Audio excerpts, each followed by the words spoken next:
The ground did not just shake, it bled. It was May 29th, 1453. For 53 days, the nuns of the Pantocrator monastery had listened to the sound of the apocalypse. The giant Ottoman cannons were pounding the walls of Constantinople into dust. But on this night, the cannons stopped. The silence was terrifying. High in the tower, Sister Anastasia looked out. The sky wasn't black. It was glowing red, not from the sun, but from 1,000 Ottoman torches surrounding the city like an ocean of fire. She knew exactly what the silence meant. It wasn't peace. It was the deep breath before the kill. Inside, the Mother Superior gathered her sisters in the fading light. She whispered a warning that history would later try to erase. If they breach our walls, keep your vows inside your hearts where they cannot take them. But she was wrong. When the sun rose, vows would mean nothing against the steel of the conquerors. What followed for these women wasn't just death, it was a fate far worse. The first wooden beam cracked like a gunshot. When the great doors finally splintered, the sanctity of centuries vanished in a heartbeat. Through the choking dust and smoke, the silhouette of the Conquest appeared. A janissary. He stood in the ruins of their sanctuary, not as a man, but as a shadow of the empire itself. Then, the floodgates opened. They poured into the courtyard like a river of iron. They didn't just want the city, they wanted to crush its soul. Statues of saints were toppled, shattering on the stone floors. The air, once filled with incense, now reeked of sulfur and sweat. Sister Anastasia ran. Corridors that once echoed with quiet hymns now screamed with panic. She pushed against the heavy oak doors of the east wing, praying for an exit. But every door was barred. Every path led to a dead end. The circle of steel tightened around them. One by one, they were forced to their knees. Veils were torn, heads were bowed. As the red banner with the crescent moon rose above the monastery tower, the sisters realized the truth. Their war was over, but their long, silent suffering had just begun. It started with the sound of iron on holy stone. A warhorse stepped onto the delicate mosaic floor, crushing the face of a saint beneath its hoof. The church wasn't just captured, it was violated. Above them, stained glass rained down like jagged jewels, slicing through the smoky air. The soldiers didn't see an altar, they saw a slab of marble to be smashed. They didn't see a chalice of Christ's blood, they saw a gold cup to be drained and melted down for coin. The sacred was turned into a stable. Bundles of hay were thrown onto the pews where emperors had once knelt. Mother Helena watched in silence as centuries of faith were stripped away, pearl by pearl, gold leaf by gold leaf. Then came the final insult. Driven out at spear point, the sisters were shoved into the blinding sun. Behind them, the massive iron gates slammed shut with a boom that felt like a tomb closing. The sanctuary was gone. The wilderness awaited. The road to Edirne was paved with exhaustion. Bare feet bled on sharp gravel as heavy iron chains dragged in the dust, a rhythmic clinking that measured the distance between freedom and slavery. Under the scorching sun, the women of God became a nameless line of cargo, driven forward by the whip. When the great gates of the Ottoman capital finally swallowed them, they entered a world of noise and commerce. But here, the goods were human. They were herded into wooden holding pens, huddled together like livestock waiting for slaughter. Through the slats of the cages, they saw the eyes of merchants, calculating, cold, assessing value not in spirit, but in flesh. Then came the ultimate humiliation. Rough hands grabbed delicate wrists, twisting them to check for calluses. Fingers stained with the ink of scripture were inspected for utility. Above the roar of the crowd, the auctioneer shouted prices, reducing a lifetime of devotion to a handful of silver coins. Explore. As gold changed hands, names were crossed out in ledgers. Anastasia vanished under a stroke of black ink. A number took her place. Chains were unlocked only to separate them forever. As the cart rattled towards the high walls of Topkapi Palace, leaving the market behind, they realized the terrifying truth. The chains were gone, but the cage had simply become larger and infinitely more. The heavy doors of the harem quarters slammed shut, sealing out the sun. In the sudden dimness, the silence wasn't peaceful, it was suffocating. Here, the dismantling of the soul began in earnest. It started with the shedding of their skins. Their black habits, the armor of their vows, were stripped away and tossed into heaps like rags of a dead life. Then came the scrubbing. Rough sponges scoured their skin in the steamy hammams, not to cleanse, but to erase. They scrubbed until the flesh was raw, as if trying to wash away the very memory of their baptism. Then, the shears sang their cruel song. Locks of hair fell to the wet marble floor, severing their connection to who they once were. When they finally looked in the bronze mirrors, they saw strangers staring back in rough gray tunics. Anastasia was gone. Only a nameless servant remained. Days bled into nights of endless, back-breaking labor. They became invisible ghosts, scrubbing miles of marble corridors on raw knees, forbidden to look up as the silk slippers of the Sultan's favorites passed by. Hunger was a constant weapon. Kind-faced officials offered fresh bread and dates, whispering, "Take our tongue, speak our prayers, and you will be free." But Anastasia pressed her lips together, swallowing her hunger to keep her soul. Her defiance was silent, but it was noticed. When an overseer saw the faint ink stains on her calloused fingers, hands made for delicate art, not stone, she was pulled from the line. Marched down dark corridors towards a deafening mechanical roar, she entered the imperial weaving workshop. A forest of huge wooden looms towered over her like cages. As she was handed a spool of blood-red silk, she didn't see a job, she saw a grid. And in that grid, she saw a way to speak again. The rebellion didn't start with a shout. It started with a glitch. In the deafening, mechanical roar of the workshop, where speech was forbidden, Anastasia realized the loom was not a cage, but a printing press. The grid of the carpet was pure mathematics, and mathematics could hold secrets. She stared at the complex geometric design and saw the flaw she needed. Her hand hovered over the blue silk, then deliberately snatched the gold. It was a terrifying gamble. One noticeable mistake meant the lash. But she tied the knot. Then another.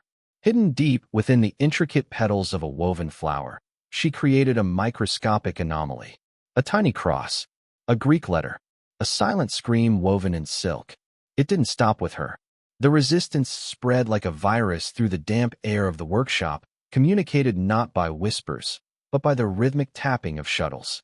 A spool of silver thread passed under a table became a loaded weapon. Sister Maria, 3 looms down, caught the signal. Soon, the entire workshop was weaving a hidden chorus. They turned the Sultan's luxury into a ledger of the lost. Names of the dead, prayers for the living, and the dates of their capture were locked into the wool, invisible to the untrained eye. The irony was devastating. The chief architect inspected the finished masterpieces, running his jeweled fingers over the very codes that defied him. He saw only beauty where there was treason. He nodded in approval. The carpets were cut from the frames with a heavy thud, rolled into tight scrolls, and loaded onto ox carts. As the sun set over the Golden Horn, the rebellion left the palace gates. The empire believed it was exporting art to the world. In reality, it was broadcasting its own crimes, woven in the threads of its own conquest. It was the touch that betrayed them.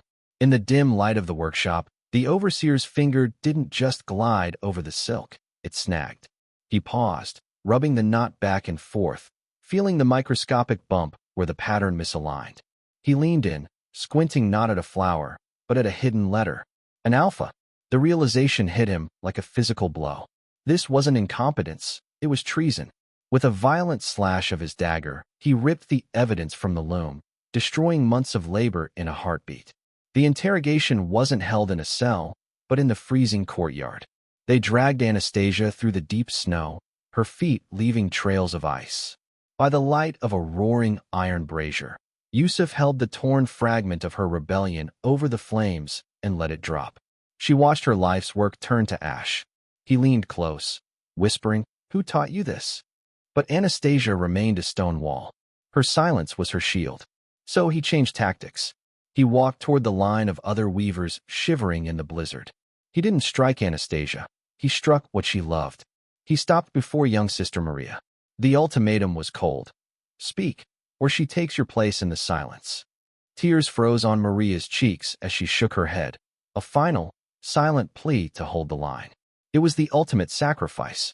Guards dragged Maria away into the black mouth of the sea gate. Anastasia lunged forward, but the heavy door slammed shut. She was left alone in the hollow wind. That night, a scribe's pen scratched a heavy black line through a name in the ledger. She hadn't just been punished, she had been erased. It was the touch that betrayed them. In the dim, dust-choked light of the workshop, the overseer's finger didn't glide smoothly over the silk. It snagged.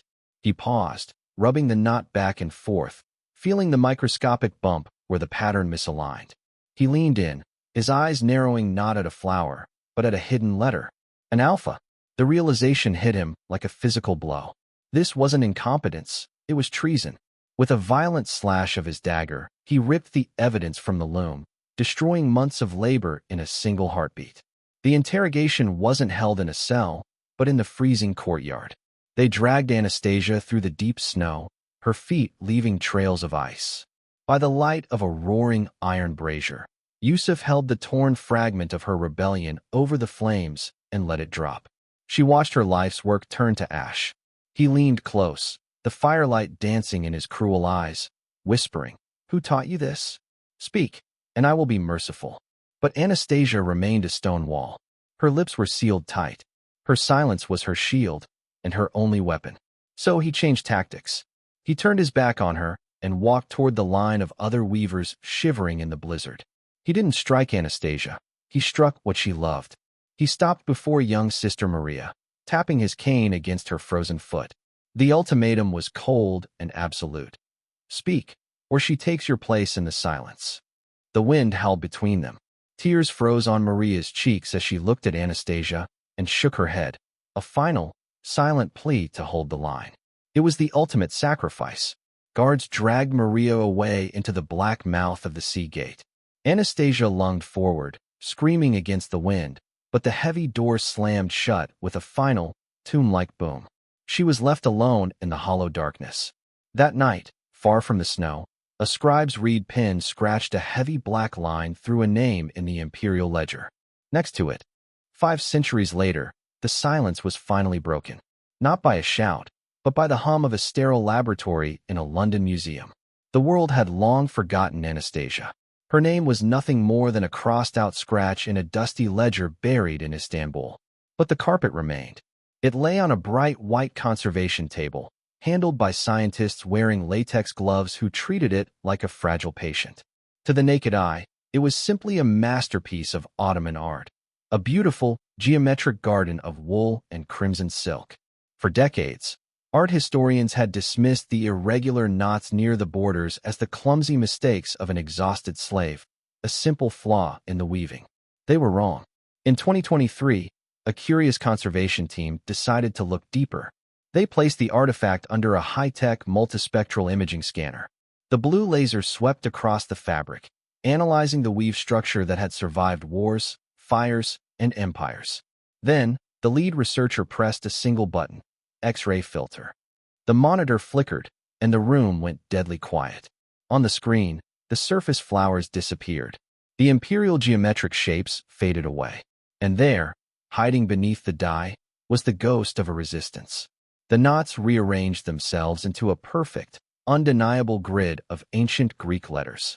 Alpha, Omega, Helena, and faintly, at the very edge, Anastasia. It wasn't just a rug. It was a letter sent from hell, waiting 500 years to be read. The overseer had burned the loose threads in the fire, but he couldn't burn the mathematics. The truth had survived the silence. They say history is written by the victors, carved into stone monuments and shouted from minarets. But the truth? The truth is often hidden in the stitches, waiting in the silence of the defeated. The Ottoman Empire crumbled. The sultans who ordered their erasure are now dust. Yet, 500 years later, the names of Anastasia and her sisters are spoken again. They never escaped their chains in life, but they pulled a trick on eternity. Every time a powerful vizier or sultan walked across that carpet, he was unknowingly trampling on a prayer of resistance. He was kneeling on the very names he tried to destroy. It was a victory worse than death for the empire, because it was invisible. They proved that you can burn a church, you can enslave a body, and you can steal a name, but you cannot conquer the human spirit. The silence of the loom was not empty, it was full of defiance. If you believe these stories deserve to be remembered, leave a like for them in the comments. Subscribe to our channel as we dig up more secrets buried in the archives of the past. The shadows are full of whispers. You just have to know how to listen.